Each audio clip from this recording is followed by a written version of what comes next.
हर दिन एक भिखारी दरवाजे के पास आकर भीख मांगता था। और मालिक हमेशा घर के बाहर आते ही उसे देखकर फिर जाया करता। कई बार उसके लिए गालियाँ भी बकता। वे कहता, तू जिंदा ही क्यों है? पूरी जिंदगी ऐसे ही भीख मांगेगा क्या? धरती का बोझ क्यों बना बैठा है? और कभी कभी उस भिखारी को गुस्से में वह धक्का भी मार दिया करता। इतना कुछ हो जाने के बावजूद अधिकारी के मुंह से सिर्फ यही निकलता कि भगवान तुम्हारे पापों को माफ़ करे। एक बार सेठ को धंधे में बड़ा नुकसान होने की खबर मिली। सेठ बहुत परेशान था। तभी उसके दरवाजे पर वही भिखारी आया। गुस्से में अपना आपा खोते हुए सेठ ने उस भिखारी को पत्थर मारा। पत्थर लगने के कारण भिखारी का सर फूट गया और उसके सर से खून बहने लगा। फिर भी दर्द से कहराते हुए भिखारी इतना ही कहा, भगवान तुम्हारे पाप को माफ़ करे। भिखारी वहाँ से चला गया। सेठ ने सोचा, भिखारी को पत्थर मारा, फिर भी उसने सिर्फ प्रार्थना की। सेठ का गुस्सा शांत हुआ, सेठ का मन शांत हुआ। भिखारी का रहस्य जानने के लिए भिखारी के पीछे पीछे भिखारी जहाँ जहाँ जाता वो सेठ उसके पीछे पीछे सेठ जाता। सेठ ने देखा कि कोई उसको खाना देता, कोई उसको मारता, कोई अपमानित करता तो कोई गालियाँ देता। लोग भिखारी के साथ चाहे जैसा व्यवहार करता, लेकिन भिखारी उसके लिए एक ही प्रार्थना करता, भगवान तुम्हारे पाप माफ़ करे। अब रात होने को आई। भिखारी अपने घर जाने के लिए लौटा। वो अपने घर पहुंच गया, लेकिन सेठ अभी भी उसके पीछा कर रहा था। एक पुरानी टूटी हुई खटिया पर एक बूढ़ी औरत लेटी हुई थी, काफ़ी कमज़ोर और बीमार लग रही थी। वह भिखारी की पत्नी थी। अपने पति को वापस आता देख खाट से उठ खड़ी हुई। पत्नी ने अपने पति की भीख वाले कटोरे में देखा, उसमें सिर्फ आधी बासी रोटी थी। उसने उसे देखकर वह बोली, आज बस इतना ही मिला? हाँ, आपके सिर से खून भी निकल रहा है, ये चोट कैसे लगी? बूढ़ा भिखारी बोला, आज बस इतना ही मिला।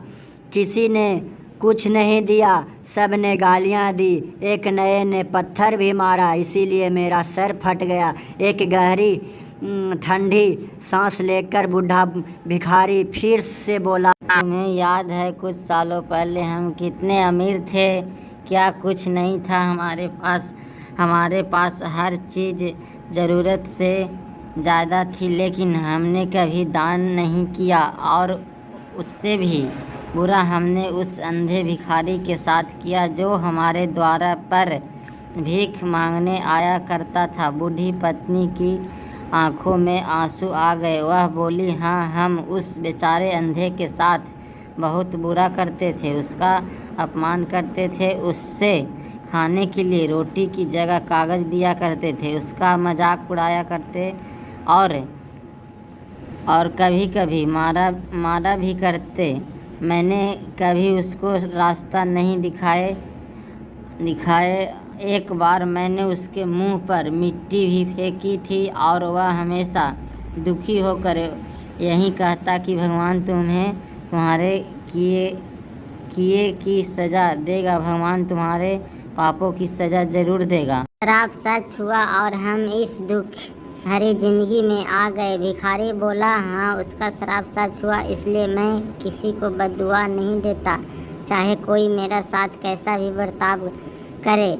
मैं हमेशा उसके लिए प्रार्थना करता हूँ। मैं नहीं चाहता कि कोई भी हमारे जैसा ज़िंदगी का अनुभव करे, किसी को भी हमारे जैसे दुखों का सामना करना पड़े। वह नहीं जानते कि वह कितना बड़ा पाप कर रहे हैं, इसलिए अनजाने में हुए पाप की ऐसी सज़ा किसी को भी मिले मैं नहीं चाहता।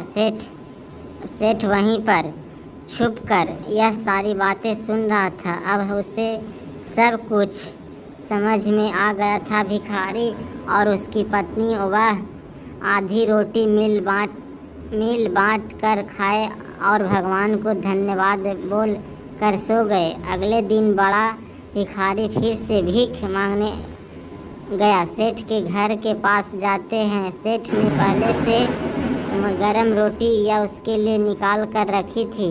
उसे देते हुए सेठ विनम्रता से बोला, माफ़ कर दीजिए बाबा, उससे बहुत बड़ी गलती हो गई। बूढ़ा भिखारी बोला, भगवान तेरा भला करे। इतना कहकर वह आगे निकल गया। इस कहानी से जो सीख लेने लायक है वह बड़ी ही सिंपल है कि आदमी चाहे किसी के बारे में बुरा कहे या भला कहे, लेकिन भगवान सिर्फ कर्म के हिसाब से उसको फल देता है। लेकिन यह बात बिल्कुल सच है। उसके खाते में सब का हिसाब बहुत पक्का होता है। इसलिए सब किसी के लिए कुछ भी करो तो अच्छा ही करो। अगर कहानी अच्छा लगे तो लाइक और सब्सक्राइब कर दीजिए और ऐसे ही कहानी आप लोग के लिए लेते रहेंगे। धन्यवाद।